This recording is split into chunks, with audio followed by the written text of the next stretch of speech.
want to be there. Yeah, and it's about forcing them to be there. When you are mentally ill, you have a hard time knowing that you are mentally ill. But also, I mean, people like Charlie Kirk, they've been looking for opportunities to make this some sort of like reciprocal George Floyd situation. And that's the part that I think he's almost giving away the game. And it's sad to see a lot of people going along with it. That's establishment media shill Abby Phillip and her panel of liberal relics on CNN proving why they're irrelevant by attempting to gaslight their tiny audience about the recent tragedy in Charlotte, North Carolina. Welcome to Nerk News, I'm Nerkish, and it looks like legacy media just got dragged kicking and screaming into covering a story they'd rather bury. Because when reality collides with their propaganda, they scramble for excuses instead of answers. Which is why this story came from an anonymous account on X and not the biased pretend journalist in establishment media. Here's Scott Jennings discussing this story in a way legacy media never will. Let's get to the news, and we're going to start with this horrific murder in Charlotte, North Carolina. The national media has finally been shamed into covering it, but they are doing what you would expect them to do, somehow turning this into a story about Republicans and Trump and conservatives and MAGA. More than a story about the truth, which is that a violent repeat offender who should not have been on the streets murdered an innocent girl in North Carolina. What are the facts? An African-American man named DeCarlos Brown Jr. did the killing here. He's been arrested at least 14 times on charges like felony larceny, armed robbery, assault, and making threats. In 2014, he served a 5-year sentence for armed robbery and was released in 2020, but 5 months later, he was arrested again for allegedly assaulting his sister in her Charlotte home. He had a brush with the law earlier this year. He was not jailed. A magistrate judge of some sort let him go, free to roam. There is absolutely a racial component to this story on a couple of fronts. First, the kinds of soft-on-crime policies advocated by the left following the George Floyd riots are absolutely why Brown was not in prison. In the name of racial equity, many cities and states decided that violent, repeat offenders should be released from prison and left to roam freely in our communities. Brown himself is clearly heard on the tape saying, "I got that white girl." You can listen to it for yourself. Sounds like racial animus to me.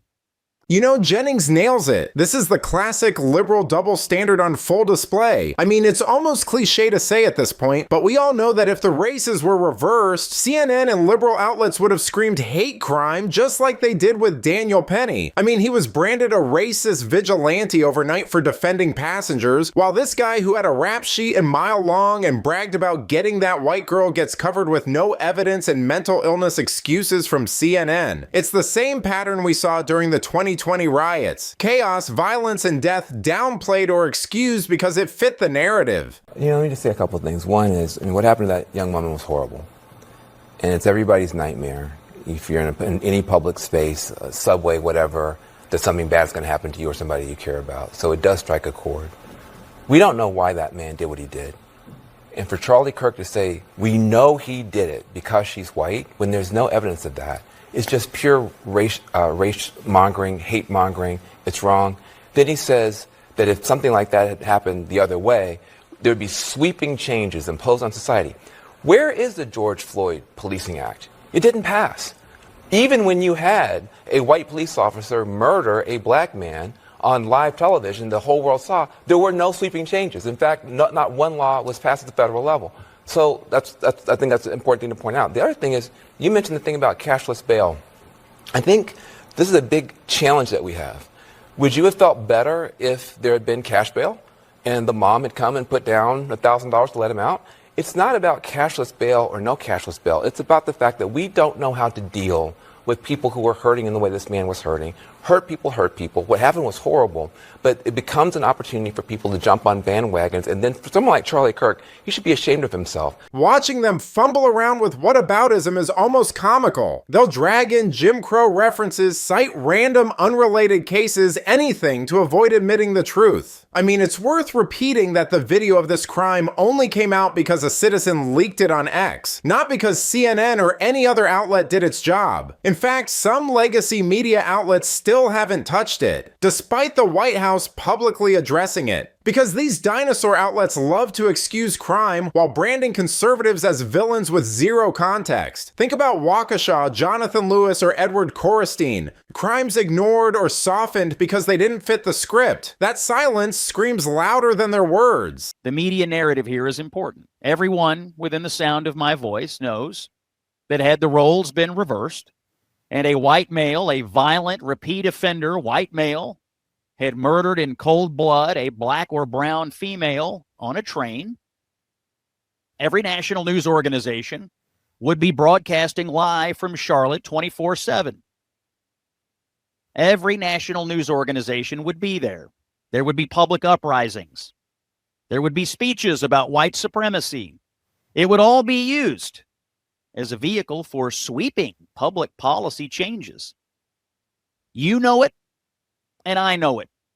And every honest person knows why the national media ignored this story and now portrays it in a way that sidesteps the terrible truths that we have learned. And I'll tell you one more thing. The victim here, Iryna Zarutska, is simply the wrong kind of immigrant. Now, what do I mean by that? Well, she's white. She's from Ukraine, not Mexico or Central or South America. The national media narrative right now is that a white supremacist administration is brutalizing illegal immigrants simply because they are brown. That's the narrative. You hear it every night. And yet in this case, a legal immigrant to this country, a white immigrant, was brutalized and murdered by a violent African-American male. This does not fit the narrative.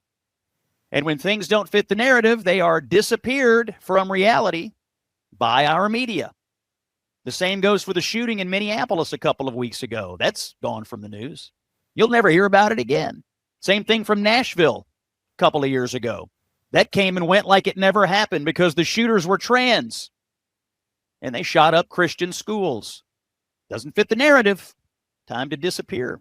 You know, Jennings lays it out plain. Establishment media clearly applies two sets of rules. When a victim is a minority, it's wall-to-wall coverage with race in every headline. But when the perpetrator is a minority, suddenly race disappears. Insanity becomes the excuse, and the victim is a footnote. I mean, Ann Coulter nailed this on Bill Maher when she said you can predict the identity of the perpetrator in these stories by the omission of race. And that's why more people are waking up. Legacy media is irrelevant and bleeding viewers, while X posts get millions of impressions. They can fudge the numbers, publish articles calling white men the biggest threat in the country, push Hollywood propaganda, and peddle victimhood politics. But reality keeps punching through. And whether they like it or not, they're backwards, race-obsessed, soft-on-crime policies aren't helping anyone, and they're starting to have disastrous consequences even they can't ignore. But let me know what you think. Are people finally waking up to just how biased and irrelevant legacy media has become? Let me know in the comments, and if you enjoyed this video, please give it a like and subscribe to the channel. That stuff really does help us out. Until then, this has been Nerk News. Thanks for watching. Bye!